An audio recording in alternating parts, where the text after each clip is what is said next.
gahunda rero nzanyerarana amakuru n'ubundi mwarabibonye ubwo twari turi muri press conference yo nkuru nayibagejeho ndi kumwe n'abakiriku ngenda mavundereza ubwo twiteguraga igitaramo cya Kiriku ndagira ngo banze mbabwire witwa Amir Pro ukora kuri Buja FM nivuga Buja FM ujya wumva nka Radio Rwanda uyu Amir Pro niwe muntu wa mbere wagiye hosting ibitaramo bikomeye cyane mu Burundi niwe hosting igitaramo cya Bruce Melody ni nawe hosting igitaramo cya The Ben ubwo twari i Burundi The Ben acimaka uwitwa Biggie guturuka kuri Black FM kuko no kuvuga ngo uyu Biggie ukora kuri Black FM ni uwitwa Landry Promoter uramuzi kuri Hilltop TV nawe numwe mu banyamakuru batwikaga cyane kuri YouTube baje kumuza nawe nashaka kuvuga izina ryiwe ngo kubw'ibibazo yagiranye na bande bagiranye na Wakiriku akiri harimo ngo ibibazo byiwe na Satibi aravuga ati kukuri ngiye kukubwira Skytu Kiriku namenya yuko ari nge wabikubwiye arahita avuga yuko ari abanzi bange ngo kubera yuko ngo baba muri timu ya Satibi yatinyutse barambwiye ati sigaho Kiriku akiri ni umunyamatiku atuzinambara amazigi ashoza hano mu Burundi ibintu byabaye kuri Kiriku akiri nawe niwe witera ibibazo ati ubundi ni guta Kiriku ubundi yiteza kujya mu bitaramo nta playlist afite hano yo yari yazanye burya uko byari byanditswe kuri setting plan hari handitswe yuko uwitwa DJ Drizzy ari ugomba gucurangira uwitwa Kiriku akiri Davis D agacurangirwa na DJ Brian kuko DJ Brian yagombaga kugera kuri stage agakora hagahita hajyaho nde Davis D ubwo rero DJ Drizzy sibipanzwe ubwo rwose na boss wa B1 yari ahari abantu bari kumwe na Kiriku bari kumupangira ibintu byiza kuko twaranabiganiriyeho muri office na Jide narabizi ubwo twari turi muri office ya B1 ibyo bintu tubiganiriza boss nangije ndambwira ati boss rero urabizi yuko umuntu witwa Kiriku akiri akunda guhura n'ibibazo akitwararika avuga akitwaza ngo abanyarwanda baramwanga ngo kandi aba DJ bo mu Rwanda bakunda kumuzimirizaho ibyuma kondisiyo yari hari ntago uwitwa Kiriku akiri yagombaga kugira ute kuza guhura n'umunyarwanda ngo amucurangire hagire n'ikibazo na kimwe ahura nacyo hari shuwe ebyiri yuko Brian agomba gucurangira Kiriku cyangwa se DJ Drizzy akamucurangira ngo biza kurangira uwitwa Kiriku uwo munsi ahise yigira kwa ba DJ Brian abariho baba bagiye guciringira bamuhamagara akavuga yuko ari gukora na DJ Brian practice buke mu gitondo avugana na DJ Drizzy atese Drizzy bimeze bite uwitwa Drizzy arangije aramubwira ati njyewe ndi tayari ngwino muri sound check bageze muri sound check uwitwa Kiriku arangije aramubwira ati njyewe ati mfite umuniga wanjye bita Moze utuye inaha ufite ibikoresho ati nuwi wacu atagomba kugira ute kuza kuncurangira ku munsi w'igitaramo rero witwa Kiriku akiri buriya yanatinze kugira ute kuza yaje we deja asanga Drizzy arimo aracuranga no kujya gucomora bya byuma n'icyo urabona bari gukora ku minota igitaramo rwose cyagenze neza ubwo witwa rero Kiriku abaragiye abadodombeje ibintu ubwo urumva ntibyabura ko ubwo ntibyabura ko nibyanabura ko bari bateretsemo za B1 kuko urabizi ko zari abantu bose zari zabakegise boss yamanutse yerukana ati mbaba rangiye gukurikirana ibintu bya Kiriku atataza kongera kutuvundereza abaramanutse ahageze asanga byadogereye Kiriku ati kuvuga ati uno pete akitoke huyu DJ sija mtaka huyu DJ Drizzy mie niko na DJ wangu bana mtaga Moze njoo huyu DJ wangu ule pete ajitoke stage boss ati Drizzy gira vuba bacomora ibintu byawe wirukanga dore turi ku minota amasaha ari maregereza babagiye gucomeka nibatangiye gucomeka abatangire kurahaniye ubwo twari turi kumwe mu ntere mabuye hari n'umuvandimwe wo muri quartier twari turi kumwe tangije ndavuga ati mubanze murebe ibintu bigiye kuba hano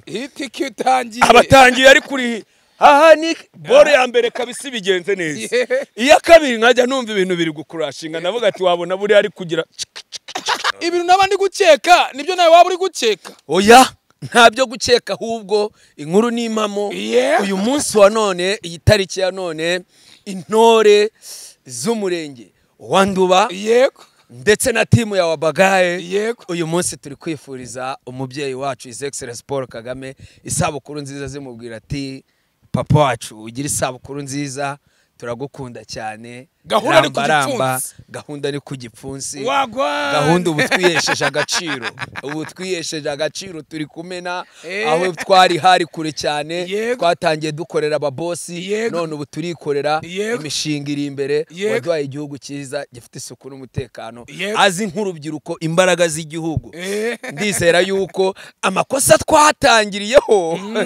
ntago ariyo tukigira ubu ngubu natwe turi kwihesha agaciro kandi urubyiruko urebye ni narwo rumaze iminsi ruri kwigaragaza mu bikorwa remezo bigiye bitandukanye ko nanatanga umucyo mu rwego rwo kugira ngo abantu bye babwiza ukuri nimba nayo makuru mugiye kuyararana muyararane mu buryo muzi ko ayo makuru afite gihamya ndetse na bamwe mwagiye mubona Binovia yataka bari abantu ntago ari indiscipline case ahubwo ni cyagiye abantu bamutera depression bagashaka kuba bafata umuntu bagakumusuzugura bagashaka kumutesha urwego mu buryo bwiwe kandi uwo muntu nawe akwiriye iki agaciro kiwe iracano yitwaga Uptrend ngenda nabyibuka ko iriya cano bita Uptrend ndumwe mu bantu bayi blessinze igikoraho uwitwa Marayika harimo na Joshua harimo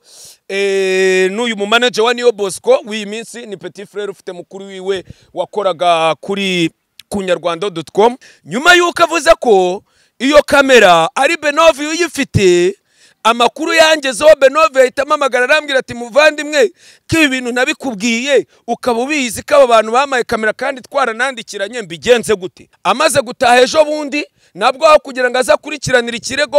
ikibazo cya Binovia babasaba yuko baza kumvikana biza kurangira uwitwa Binovia yisanze mu bwumvikane nabo barangije bamukandira akanyenyeri k'amafaranga makenya Binovia nawe kubw'inzara yari yifitiye bakimuyira igitano nk'umuntu wimariye iminsi nta kazi afite kamera barayimwatse cano barayimutwaye agahinda karamukindura ryari gitana risabira mu kirara avuga ati abantu turumvikanye none se bavandi amafaranga mwasigaranye ya Binovia ko mwabikoze mu bwumvikane n'umuvandimwe wanyu bakaba baramufunguye Binovia mwamuhaye amafaranga yiwe kukuri kose nkuzi ibintu byose namwe mubizi mukamuhereza cano yiwe ko mubizwiho cano ndumwe mu bantu bayi blessinze umunsi wa mbere mwayifungura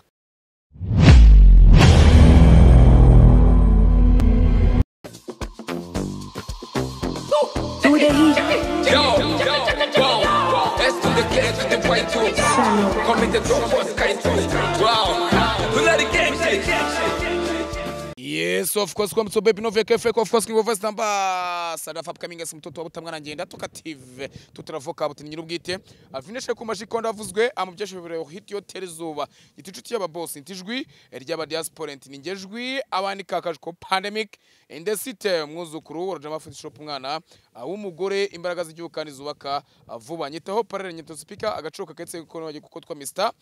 breaking umunsi none kuri wa Bagaye TV turagarutse ariko mbanze mbaregera witwa Skytu wa Bagaye no kubera ko muri iyi minsi rwose ramaze iminsi tabahimiriro kubera ubusinzi bukabije Skytu ibintu ngiye kuzayanza mbivuge we nta kuntu wambwira ngo urajya muri show ya Kiriku ngo hure n'abakire no maragura n'abakire umara umwaka udakora none se Kiriku basi ni usiga gukoresha ibintu bisigaye bimeze bite kwa twicishije irungu kuri wa Bagaye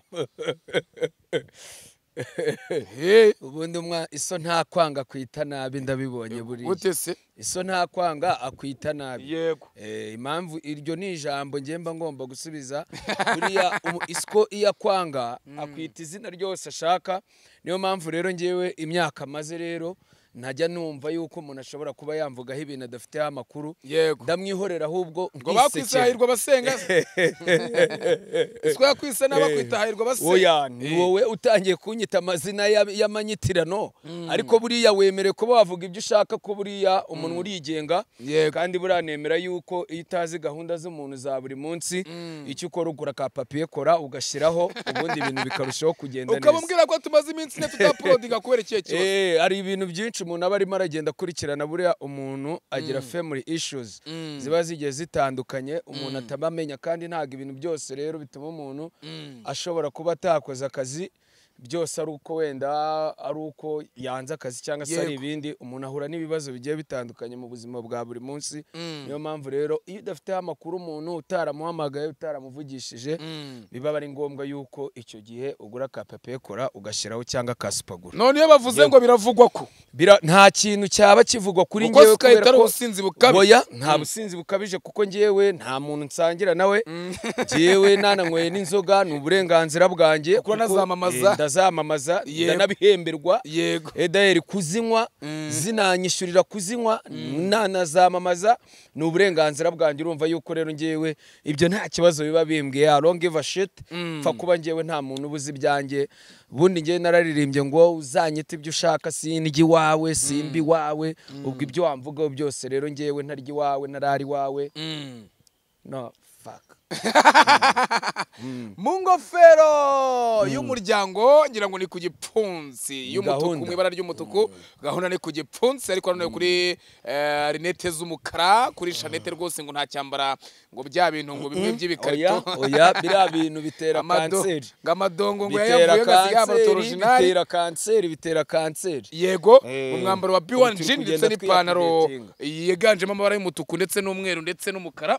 Ariko nkaza kubwira ngo ni isaha y'umukara no kurundi ruhare kabindi saha zimeze neza cyane. Yego bavuga twitwa Sky tuyajyanishije. Ariko mbere kubaza ikibazo kigiye gukurikiraho iyo mpeta waba wambaye ni original cyangwa nazo ni muri za zindi byo uracyambara amadebe? Iyi ngiyi nambaye ni yacyage nayiguze kera. Yego njya gusezerana mama Dobo itijya ku murenge. Niyo wamwambitse? Oya narayimwambitse nawe nyambika uko twaguze zisa nyine. Yego urumva rero ase subiza abantu iyo bari gusezerana ko bambara ibintu bambara impeta ngo zisa ngo za fiancaye. Ariko nari maze igihe ntayambara. Ariko kubera nyine n'imihanda mudame ejo bundi twagiranye ibibazo arambwira ati jewe ntago nabona amakubere ziba zikuzuyeho zikuza zikubwira ibyo bintu atugomba kwagura impeta ukayambara. Ndabunga atirega impeta ntago ariyo yerekana urukundo. Urukundo ni ku mutima ngo hoya ngo ntari bibasi nkubona basi mu kiganiro yambaye. Ngo narabavumbuye ngo nasanze ngo abasore ngo biyi minsi ngo musigaye ngo muza mugakora amapranka ngo mukigishwa ngo kumakamera mwivugishwa ngo nta bagore mugira ngo kandi ngo munacyari ngo singo gusanga umugore wamutaye mu rugo n'abana kandi ibyo bintu bireze muri showbiz. Hari abonzi rwose birirwa bavuga ngo nta bagore bagira n'abana kandi nzi rwose bagiye no mu mirenge bakajya kuyikorera za Gatsibo bakanga kuyikorera i Kigali. Yego urutonde rwabo nzarukora. Yego ntabwo wigeze kumva uwitwa Jado wakoraga kuri Iris TV akorana na Breze ukuntu yagiye gusezerana akajya gusezerana na za Burera? Burera urahazi kandi agasiga abakoboyi biwe hano. Ubesha bundi ntabwo ari bwo yese yigira muri Amerika. Ubu ntabana n'umugore we muri Amerika ntibameze neza. Ubwo urumva ibihano rero aba yaratayemo abantu ubwo urabyumva ni benshi. Ubu nkubwiye abandi bo noneho niko Jado w'ibyiwe byamenyekanye. Ubu tuvuza ibyo bitaramenyekana bo ni 100%. Ahubwo bari abana bagiye bareka mbihera amasongi yanjye. Abakobwa ba diaspora mfite amasongi menshi atabafera bankundishe se sha bankundishe bashanse ngomba kubashingira aba Honorine ba Diane ba Divine ni inshuti zanjye n'aba baby aba ndi kuvuga n'aba sister twiganye kera aboro zabyumba bo baba mu nkambi kandi nabonye baragiye babibyuma babibyuki kandi bakiri muri Kemposha narababonaga nkavuga ati reba nka ka Divine rwose nkareba nka cyashanse nkavuga ati nta misosi ariko nsigaye mbona post nkavuga ariko se ni gutyo umuntu yageze n'uruhu baragenda bakamucisha muri bya byuma bigira gutya nka cya chance ubu ngubu cyagakure dore abantu barakubabaje chance yagize gutya ibintu reka mbivuge nyine ariko nagahinda kiwe yaneye n'wongeye kubivuga anyihanganire nta kibazo kabisa chance yagize buretse gatoyi chance yagize gutya urumva Benovu abahaye urukundo witwa Titi Brown ubwo Titi Brown yari imvuto urumva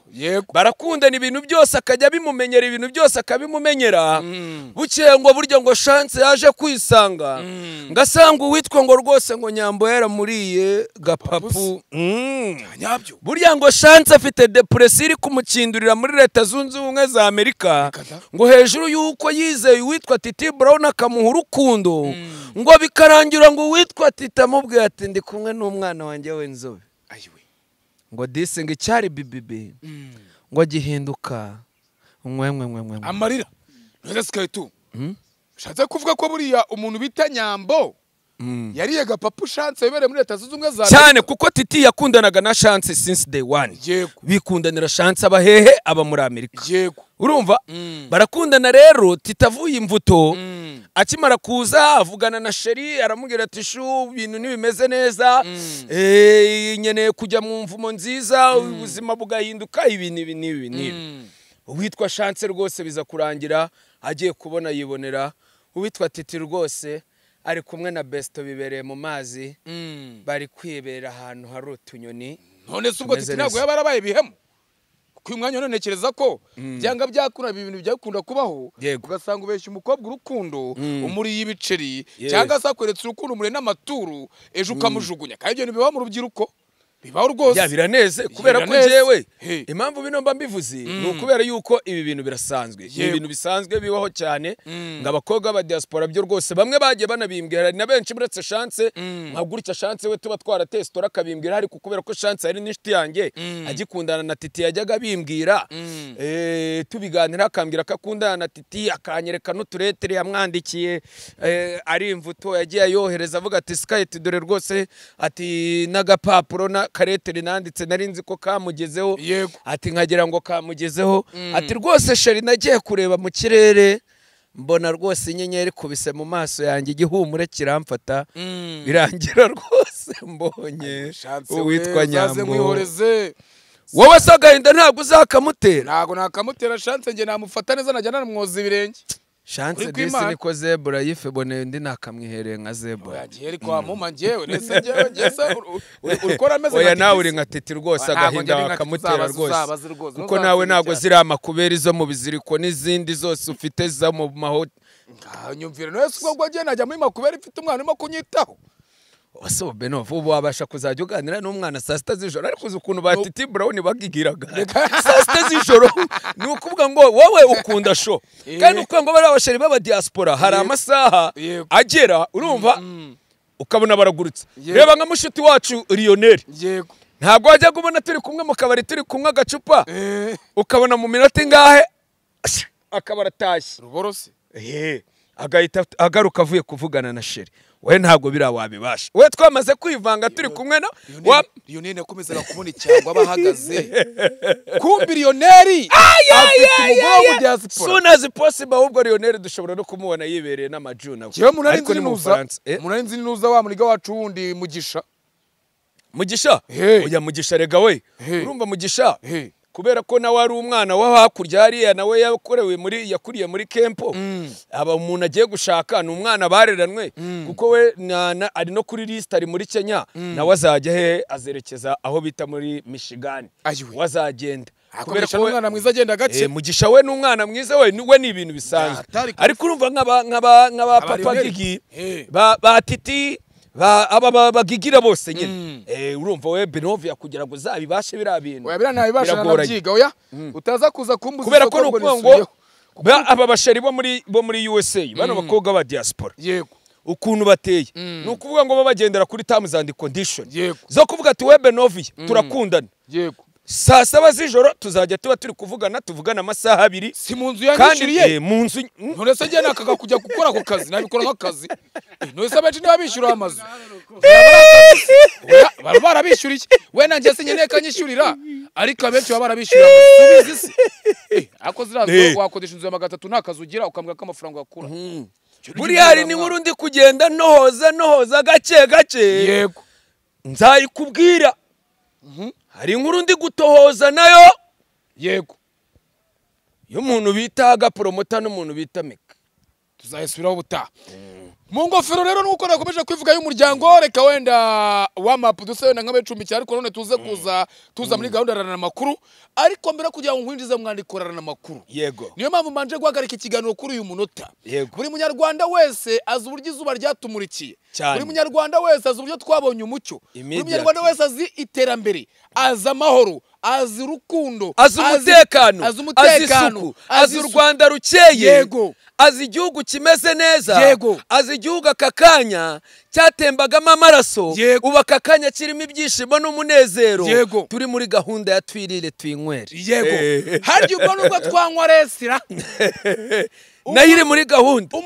Umuntu wenyine waduhaye ibyo byishimo bamwita Nesi Kaitu. His Excellence Paul Kagame, umuyobozi mukuru wacu w'igihugu cyacu, ariwe papa wacu, yego, ari nawe rwose dushyigikiye nk'abanyamuryango ba FPR Inkotanyi. Mbanza gushimira abanyamuryango bo murenge wacu wa Nduba kubera uburyo tumaze iminsi twitwara neza, kwitabira inama buri gihe, tunameze neza cyane, mukora n'umuganda ku gihe. Ibintu nabandi gukeka nibyo nawe waba uri gukeka? Oya, ntabyo gukeka, ahubwo inkuru n'impamo. Uyu munsi wa none, iyi tariki ya none, intore z'umurenge wa Nduba ndetse na timu ya Wabagaye, uyu munsi turi kwifuriza umubyeyi wacu His Excellence Paul Kagame isabukuru nziza, zimubwira ati papa wacu ugira isabukuru nziza, turagukunda cyane. Gahunda ni ku gipfunsi. Gahunda ubu twiyesheje agaciro, turi kumena aho twari hari kure cyane, twatangiye dukorera ababosi, none ubu turikorera imishinga iri imbere. Waduhaye igihugu cyiza gifite isuku n'umutekano, azi nk'urubyiruko imbaraga z'igihugu.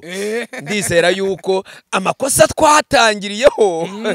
ntago ariyo tukigira, ubu ngubu natwe turi kwihesha agaciro, kandi urubyiruko urebye ni narwo rumaze iminsi ruri kwigaragaza mu bikorwa remezo bigiye bitandukanye. Uwitwa Taikuni abaraje rwose akubita ifoto hanze, abantu benshi batangira kuvuga ati ashobora kuba yakoresheje ya content ye umusaza His Excellence Paul Kagame. Iraza foto ukimara kwibona we urayivugaho iki? Ese we wabyakiriye gute? Unatubwira ko ari abantu benshi bakomeje kugenda numva bavuga ngo biranu ni ikosa, kubera ko ngo kuba wenda bafata ifoto y'umusaza ukanikamo bira binyuguti ukagira gute. Nagiye mbibona kuri Twitter, wewe wabifashe gute cyangwa se urabyumva gute?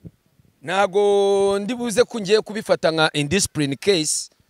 ndaza kubifata nka challenge. Urumva Taikuni ni umu influencer mwiza,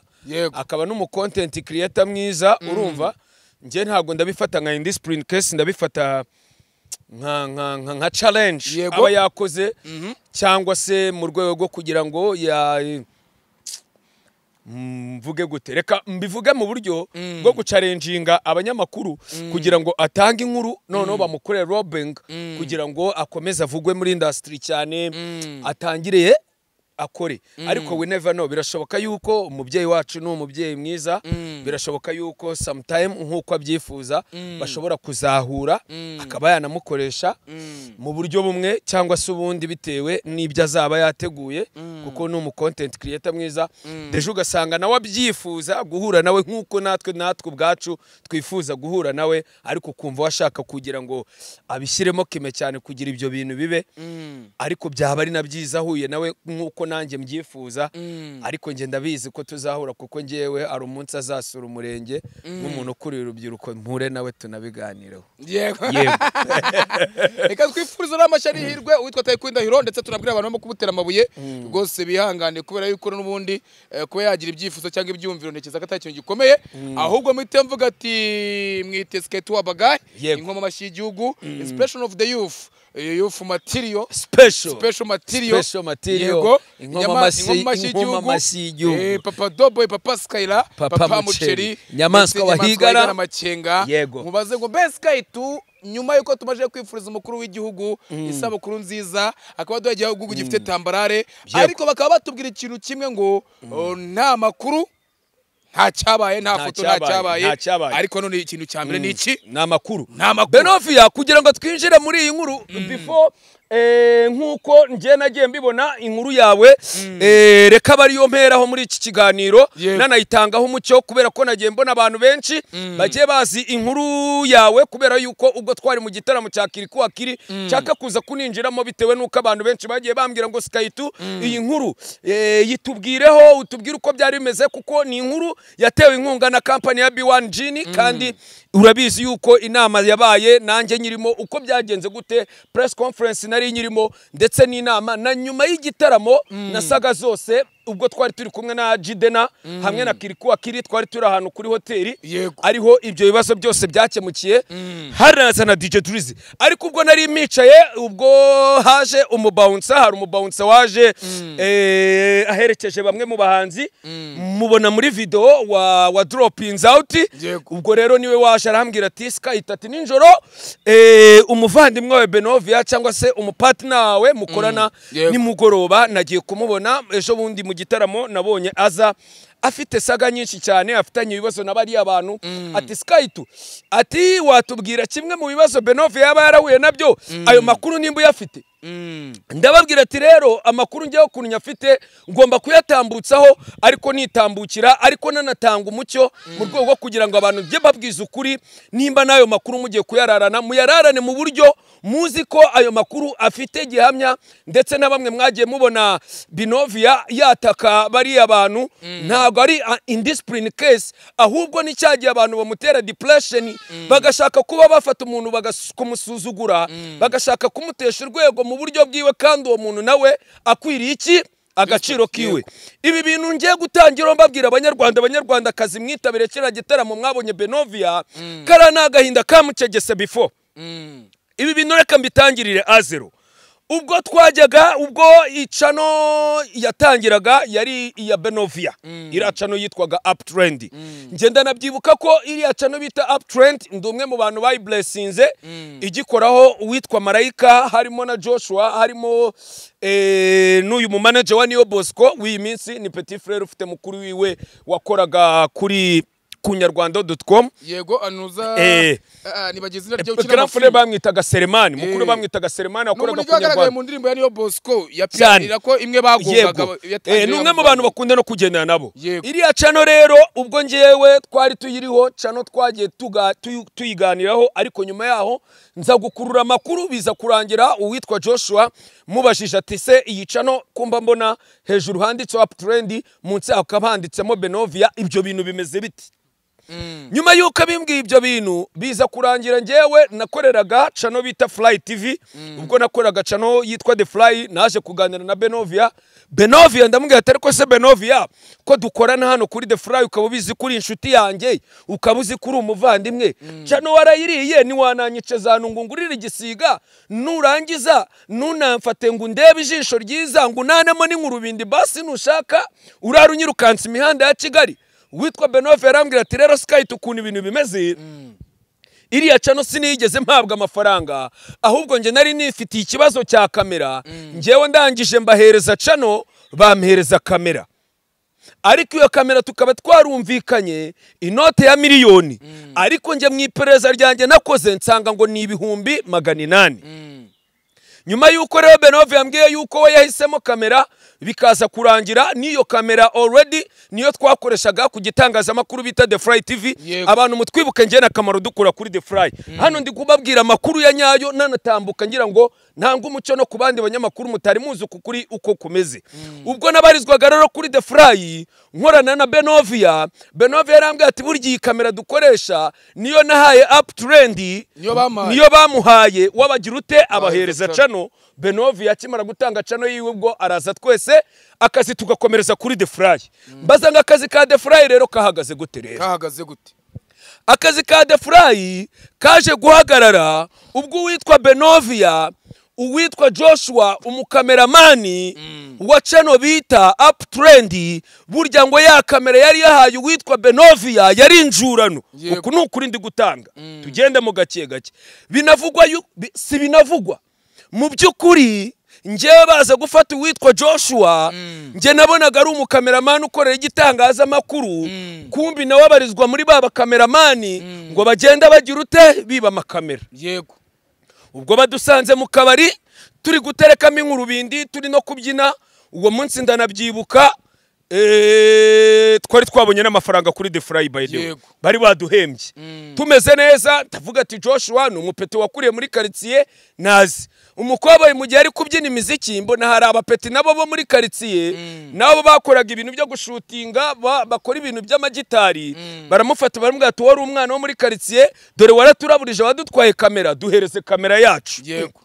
ndavuga ati se kamera yabariye niyi ati Sky tubyihorere uyarabizi ati yaje kudutira kamera mu rugo arangije agenda agiye atubwira ko agiye imuhanga ngazagaruka kuva icyo gihe atwara kamera ntiyigeze agira ute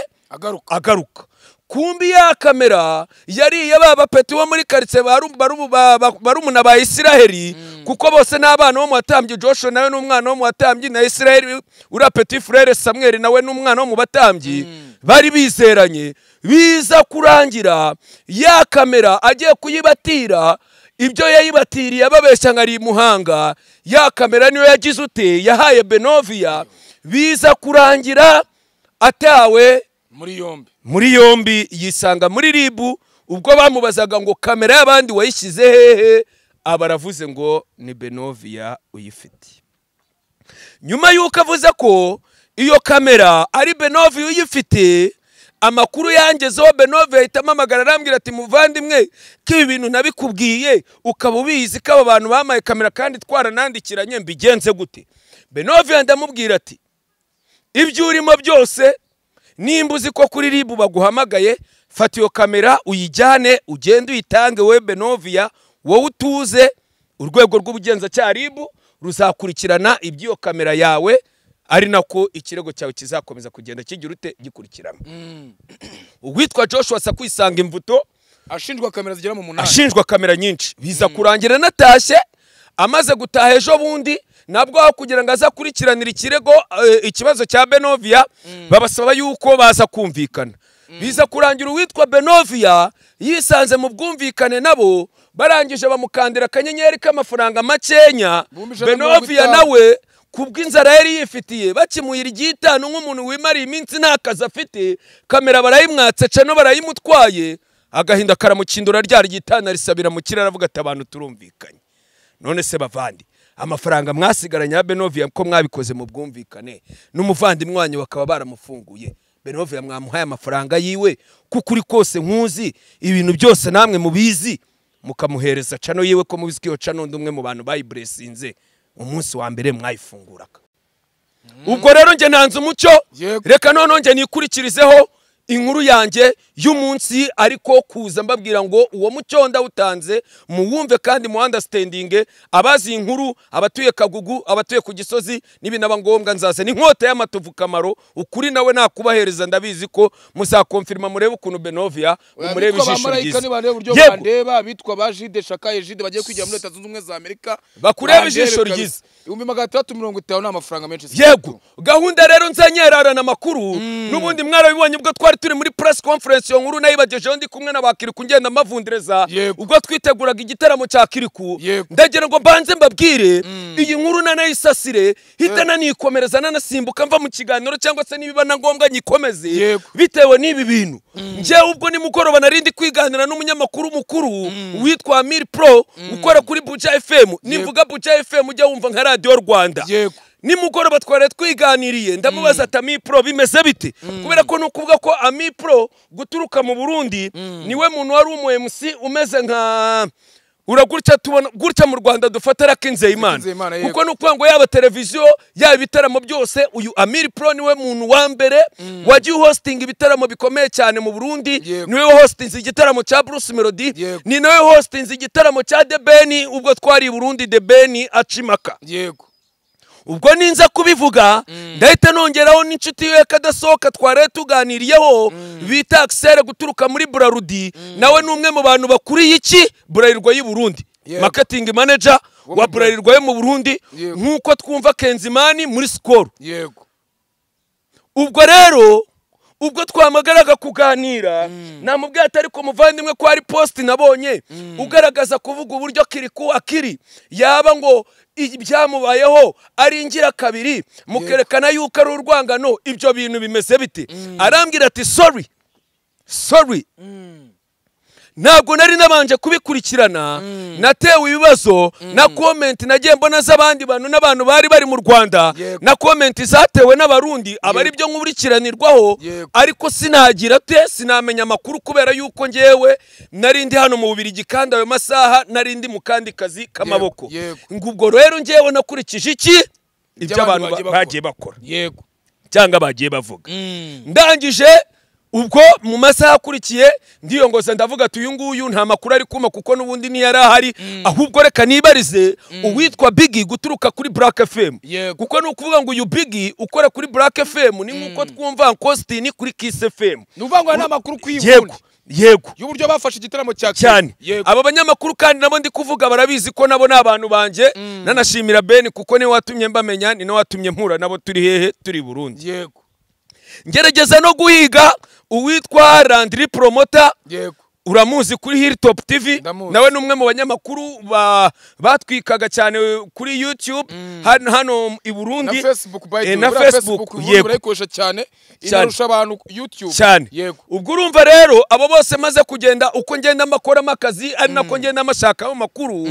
hari uwaturutse Kanarange baje kumuza nawe nashaka kuvuga izina ryiwe ngo kubw'ibibazo yagiranye na bande bagiranye na wakiri yego harimo ngo ibibazo byo na Satibi aravuga ati kukuri ngiye kukubwira Skytu kiri kunamenya yuko ari nge wabikubwiye arahita avuga yuko ari abanzi banjye ngo kubera yuko ngo baba muri timu ya Satibi ngo kandi nge simba muri timu ya Santibi yego ati ahubwo nge ndi umu street promoters ngewe niyo mpamvu ngewe yo ndi kukubwira inkuru nta yindi yatinyutse abarambwiye ati sigaho kiri ni umunyamatiku atuzi intambara amaze igihe ashoza hano mu Burundi aturiye mupeti numwe mu bantu bazi ku influencing abantu ati suko wenda mu gitaramo cya Yago Pondati nka Yago watangiye guhuza abarundi n'abanyarwanda mu bitaramo atashimirwa ariko nanone ibintu byabaye kuri Kiri nawe niwe witera ibibazo ati ubundi ni guta Kiriku ubundi yiteza kujya mu bitaramo nta playlist afite hano yo yari yazanya burya ni rimwe ni kabiri mubwira ibitaramo ngajya korera buretse gato ibitaramo ajya korera mu Burundi yego byinshi cyane agira ikibazo cyo kutagenda na playlist kutamenya ngo araririmba ibi nibi agahura n'aba DJ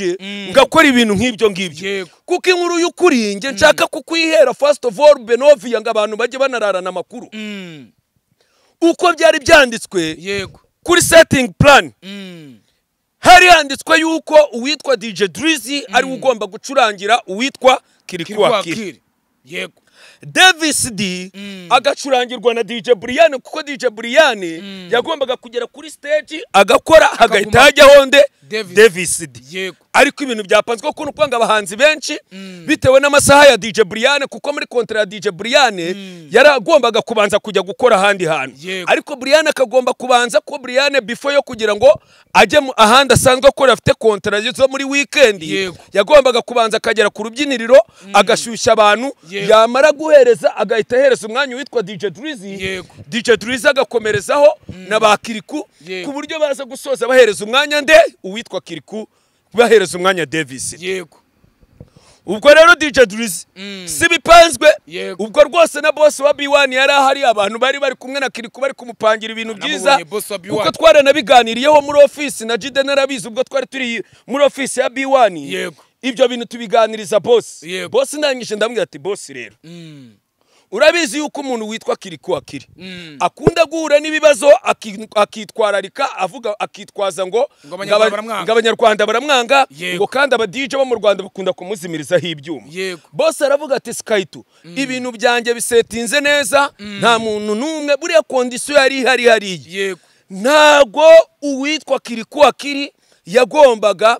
kugira ute kuza guhura n'umunyarwanda ngamucurangire hagire n'ikibazo na kimwe ahura nacyo yego hari shuwe ebyiri yuko Brian agomba gucurangira Kiriku cyangwa se DJ Drizzy akamucurangira yego ariko basetinga Drizzy kubera yuko amasaha yande ya Brian ashobora kuba atari buhari yego uwitwa Kiriku yemera ko DJ Drizzy bagomba gukora sound check yarangiza akagira ute akazamucurangira bagombaga no guhura yego umunsi wo guhura Kiriku ntiyigeze aboneka yari ari kumwe n'amaniga yiwe ba Double J bari baje yego aramubwira ati turaza guhura mu kanya yego ngo biza kurangira uwitwa Kiriku uwo munsi ahise yigira kwa ba DJ Brian abariho baba bagiye guciringira bamuhamagara akavuga yuko ari gukora na DJ Brian practice yego buke mu gitondo avugana na DJ Drizzy atese Drizzy bimeze bite uwitwa Drizzy arangije aramubwira ati njyewe ndi tayari ngwino muri sound check yego bageze muri sound check uwitwa Kirikarangije aramubwira ati njyewe ati mfite umuniga wanjye bita Moze yego utuye inaha ufite ibikoresho ati nuwi wacu atagomba kugira ute kuza kuncurangira yego ati so umuntu afite experience ati burata umuntu wacurangiye wakoreraga muri za Bantu Boy wacurangiye abahanzi bose ba muri Bantu Boy urumva umuntu atari bunkorera ibintu byiza arambwira ati bibaye byiza uwo muntu wamuhamagara mukagira ute mugakora sound check yego babakoze sound check ibintu birarangira ku munsi w'igitaramo rero witwa Kiri buriya yanatinze kugira ute kuza yabanje nyine urumva za zindi buriya abasani b'i Burundi bagira confidence cyane Benovia confidence zo barazigira rwose icyo cyuzakimenye nicyo kintu mbaziho ni nk'abakongomani ni nk'abakongore buriya wabyemera wamaze guhura n'uwitwa Rinoji we ni yindi cyangwa ba Dramati zebwa n'umufana we urumva yego ubwo rero Kiri kumukuza yaje we deja asanga Drizzy arimo aracuranga no kujya gucomora bya byuma n'icyo urabona bari gukora ku minota yego igitaramo rwose cyagenze neza nubwo hari abantu twari turi kumwe muri VVIP bagiye banenga sound kubera ko habayemo na RR Jidena ibi bintu ndaza kubikubwira RR yabayemo kuko nukuvuga ngo sound yumvikanirwaga muri VVIP no muri Regira muri VIP no muri Regira ariko muri VVIP ugasanga harimo ikibazo cya sound kuko ibi bintu ndumva narabiganirijeho bamuyoboke na ba Claude kuko bose bari nabandi bakire bagiye batandukanye muri showbiz nanabashimira cyane kuba baritabiriye kira gitaramo bakaza gusupportinga narabyishimiye cyane nanabashimira bano ba boss kuba baza gusupportinga umuziki nyarwanda buretse byo kuvuga ngo bawusupportingira inyuma ahubwo no muri performance bakaza bakabireba kuko nabo naba event organizer Claude wo muri Nuze no mu event organizer mwiza Claude Kikasi ni event organizer mwiza nawe yakoreraga umujyi wa Kigali aba bamuyoboke nabo naba event organizer bakoze imyaka myinshi cyane muri showbiz na ba David Bayingana na ba Fiacre bategura ibitaramo biri big abo bose bari bahari na boss Claude mu nyiri Kraus nawe yarahari naba boss bategura ibitaramo ariko ubona bose yuko kikijyanye na sound hari ibintu byinshi byabuzemo ari nayo mpamvu nabwiye boss Sami wo muri SB Quality Sound ndamubwira ati iyo ureka bass bano bantu tukanabakopa sound wenda bakazavuga ati SB Quality Sound niyo yaduteye inkunga ibintu birisho kugenda neza ubwo witwa rero Kiriko abaragiye abadodombeje ibintu ubwo urumva ntibyabura ko ubwo ntibyabura ko nibyanabura ko bari bateretsemo za B1 kuko urabizi ko zari abantu bose zari zabakegise abantu barabizi hari muri weekend ubwo Kiriko kirabagize ute abaraje babardogereje ibintu ubwo nandi kumwe na boss atereka nirukanga ati dere Kirikaraje boss yamanutse yirukanga ati mbabarange gukurikirana ibintu bya Kiriko atataza kongera kutuvundereza turamubwira ati nyabuna agenda ugoboke mfura y'Imana abaramanutse ahageze asanga byadogereye Kiriko ati kuvuga ati uno pete akitoke huyu DJ sijamtaka huyu DJ Drizzy mie niko na DJ wangu wanamtaga Moze njoo huyu DJ wangu ule pete ajitoke stage boss ati Drizzy gira vuba bacomora ibintu byawe wirukanga dore turi ku minota amasaha ari maregereza yego babagiye gucomeka nibatangiye gucomeka abatangire kurahanike ubwo twari turi kumwe mu ntera mabuye hari n'umuvandimwe wo muri quartier twari turi kumwe tangije ndavuga ati mubanze murebe ibintu bigiye kuba hano abatangiye ari kuri aha ni bore ya mbere kabisi bigenze neza iya kabiri nkajya numva ibintu biri gukurashinga ndavuga ati wabona buri ari kugira mbona bigiyemo ibindi bintu ngiye kumva numva biri kubye mbona babakobwa bamubyiniye muri ya ndirimbo yiwe na Kivumbi harya bagira gutya bahita gute nukuwa nawe yarampaye umwanjye nawe yarampaye bakimara gukubita akantu ka yarampaye Ferizita zifunga ndavuga ati DJ nawe aramuhaye we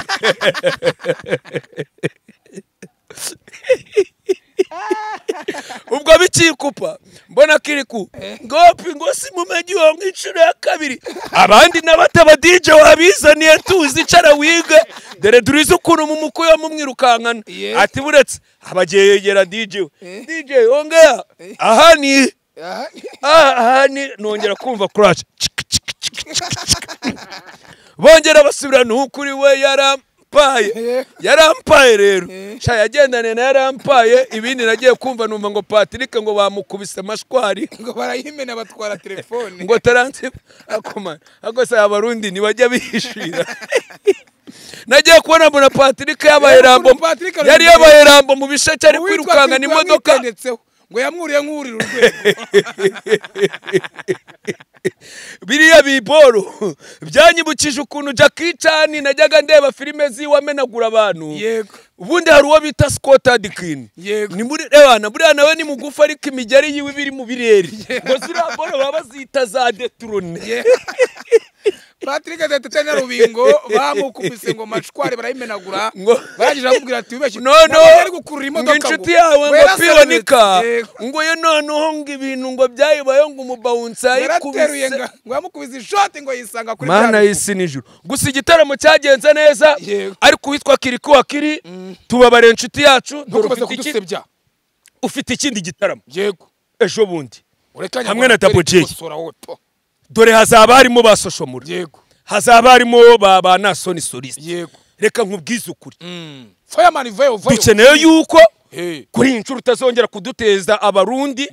bajye bahora bavuga ngo turangana ngo tugire ibyo biboro nagari sawa Imana ibahe umugisha Jabless